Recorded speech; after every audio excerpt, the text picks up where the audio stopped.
Boire au torrent 522. Aujourd'hui, j'aimerais lire avec vous l'Évangile de Luc, chapitre 14, versets 1 à 6. Il y raconte que le Seigneur Jésus, encore un jour de sabbat, est allé manger chez l'un des chefs des pharisiens qui avait un statut important. Le Seigneur est allé chez lui pour prendre un repas. Ce pharisien avait invité Jésus chez lui. Quelle était sa motivation? Ce passage n'en a pas parlé en particulier, mais a dit qu'il l'observait, peut-être pour voir si le Seigneur Jésus allait commettre des fautes ou dire quelque chose d'inapproprié pour trouver les raisons de l'accuser ou dire du mal de lui. Il y avait d'autres personnes chez ce pharisien, dont les docteurs de la loi. En d'autres termes, des spécialistes de la loi de Dieu selon l'Ancien Testament, c'est-à-dire que ce chef des pharisiens avait expressément invité ces docteurs de la loi pour manger avec Jésus. On ignore si le repas avait commencé ou pas, mais curieusement, un homme hydropique est apparu devant Jésus. Alors Jésus leur demanda si c'était permis de faire une guérison le jour du sabbat. Devinez comment ils avaient répondu. Lisons ce passage de la Bible dans l'Évangile de Luc, chapitre 14, versets 1 à 6. Pendant la lecture, on devrait avoir la même attitude que lorsqu'on chante ou adore, c'est-à-dire nous réjouir de la présence du Seigneur et réaliser qu'il est avec nous.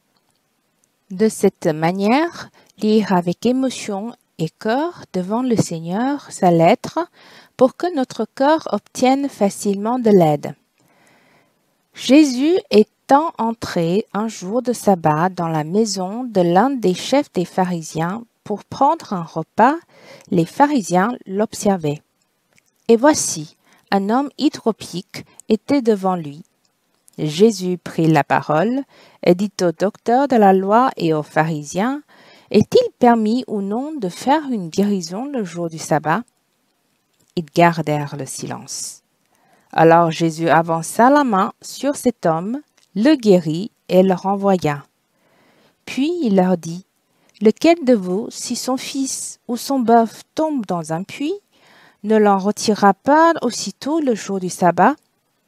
Et ils ne purent rien répondre à cela.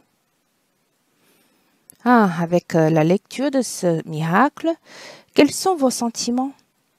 Il se trouve que dans l'Évangile de Luc, Jésus est allé manger 3 fois chez les pharisiens, incluant cette fois-ci.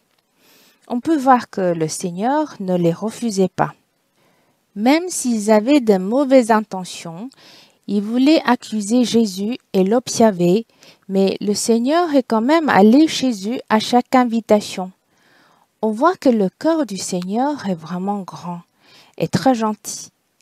Il n'a pas dévoilé leur ruse en disant « Non, je n'irai pas vous les faire ceci ou cela ». Le Seigneur est allé chez ce chef avec une bonne volonté. Je crois qu'il voulait aussi leur dire encore une fois qu'ils avaient mal compris la loi de Dieu. Il voulait aussi leur faire savoir qu'il était le puissant Seigneur, qu'il était le Seigneur du jour de sabbat. C'est pour cela que je trouve très précieux l'amour du Seigneur pour les pharisiens et sa patience.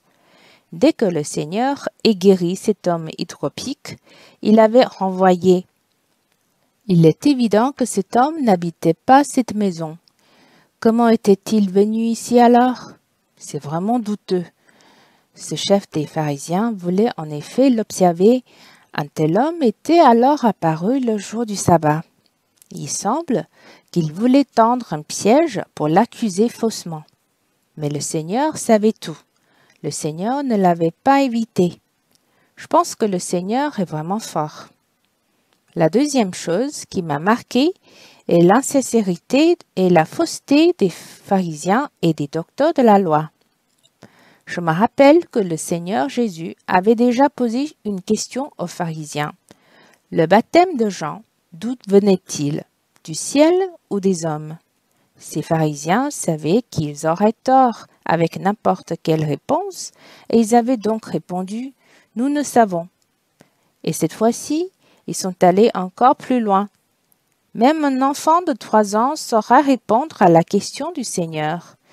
Il disait, « Lequel de vous, si son fils ou son bœuf tombe dans un puits, ne l'en retirera pas aussitôt le jour du sabbat ?» C'est très évident. Mais comment ont-ils répondu? Ils gardèrent le silence. Waouh! À quel point peuvent-ils être faux? Il y a ici un grand rappel pour nous. Ces docteurs de la loi et ces pharisiens avaient les meilleures conditions concernant la parole de Dieu. Ils avaient accès au parchemin. Ils pouvaient étudier la Bible. Mais malheureusement, ils pouvaient étudier la Bible, mais ne pouvaient pas obtenir la vie. Ils ne pouvaient pas du tout maîtriser l'essentiel de la parole de Dieu. Ils avaient beau avoir les connaissances, pourquoi faire? Frères et sœurs, le Seigneur Jésus a aidé les pharisiens encore et encore à le connaître et à l'expérimenter. Ce que le Seigneur veut le plus est que l'on revienne à lui pour obtenir la vie. Si l'on n'arrive pas à l'expérimenter ou à l'apprécier, à quoi bon écouter autant? Encourageons-nous mutuellement. Il faut que l'on vienne devant le Seigneur tous les jours avec un cœur sincère, le recevoir et se réjouir en lui. Est-ce que vous savez que le Seigneur veut être assis à table avec nous? J'espère que vous et moi puissions nous réjouir spirituellement des grands festins préparés par le Seigneur tous les jours. Que le Seigneur nous bénisse. Bien, après avoir lu la Bible, j'espère que vous resterez en silence pendant quelque temps pour adorer le Seigneur et lui répondre. Il ne suffit pas simplement de comprendre la Bible, le plus important est de se réjouir du moment présent, où il est en train de vous aimer, il est avec vous. Appréciez cette proximité avec lui. Prions ensemble. Seigneur, merci d'être devenu homme pour nous pour toujours. En plus, tu es joyeux d'être devenu homme, même si tu as enduré toutes sortes de souffrances parmi les hommes, le rejet des hommes et leur cœur insincère. Tu le savais, mais cela ne t'a pas empêché de venir et de mourir pour chacun d'entre nous sur la croix. Seigneur, tu es venu pour que l'on obtienne la vie. C'est très précieux que tu appelles les hommes encore et encore. Seigneur, tu as envie que nous soyons assis à table avec toi tous les jours pour nous réjouir de l'abondance de la vie.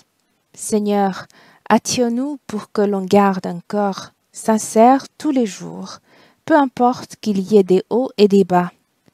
Que nous nous approchions de toi, Seigneur, que nous puissions ensemble satisfaire ton cœur. Que chacun d'entre nous puisse t'expérimenter en profondeur. Que le Seigneur bénisse tout le monde.